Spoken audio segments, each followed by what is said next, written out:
Get ready with me to talk to a financial advisor.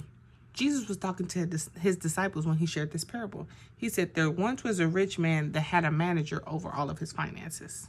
But someone came and snitching saying the manager was wasting all of the rich man's money. And the rich man is like, what is this I hear about you wasting my money? Reports in order because you're about to be fired. The manager goes, well, what am I supposed to do now? My manager done fired me. I don't know how to dig ditches. I'm too proud to beg. What am I going to do? He said, you know what? I know of a surefire way to ensure I have plenty of friends when I get fired and they'll take me into their homes. So he invited each person that owed his employer money to come and discuss their situation. Asked the first person, how much do you owe? He said 800 gallons of olive oil. He goes, okay, change it to 400. How many bushels of wheat do you owe? He said, okay, change it to 400. And his employer was so impressed with him, he kept him on because he was such a shrewd manager. People of the world are more shrewd when dealing with the world around them than children of the light. But here's the lesson. Use your worldly resources to benefit others and make friends. Then when your possessions are gone, they will welcome you to an eternal home. If you are faithful with the little things, you'll be faithful with much. And if you are dishonest with little, you won't be honest with greater responsibility. And if you are unfaithful with worldly possessions, who will trust you with heaven's riches? And if you are unfaithful with other people's things, why would you be trusted with your own? No one can serve two masters. You will hate one and love the other. You will be devoted to one and despise the other.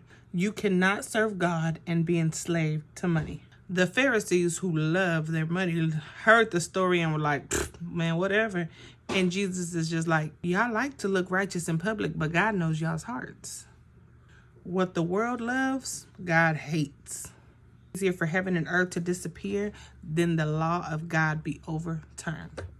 For example, a man who divorces his wife and marries someone else commits adultery. Who marries a divorced woman commits adultery. God is a God of completion. When he does a work in you, he will complete it so you lack nothing. For me, it was so easy to submit to the spiritual things, but it was the tangible things that made it really difficult, like my finances. But either he was Lord of all or Lord of none. He wants to complete the transformation so when people see you, they see him. As believers, we despise talking about our finances, but if we talked about them more, we wouldn't be in half of the predicaments we're in now. God wants to be invited to your finances. He wants to be invited into every area, and that includes your finances. He needs people who are balanced, well-rounded, who have self-control that he can utilize as his resources. I mean, why would he transfer the wealth of the wicked to you? So you can mismanage it?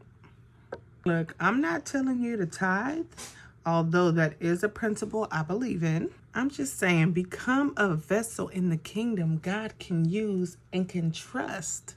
Learn to manage what you have well to gain kingdom resources so that you can help the body. Someone is depending on your obedience and self-control. Love you, bye.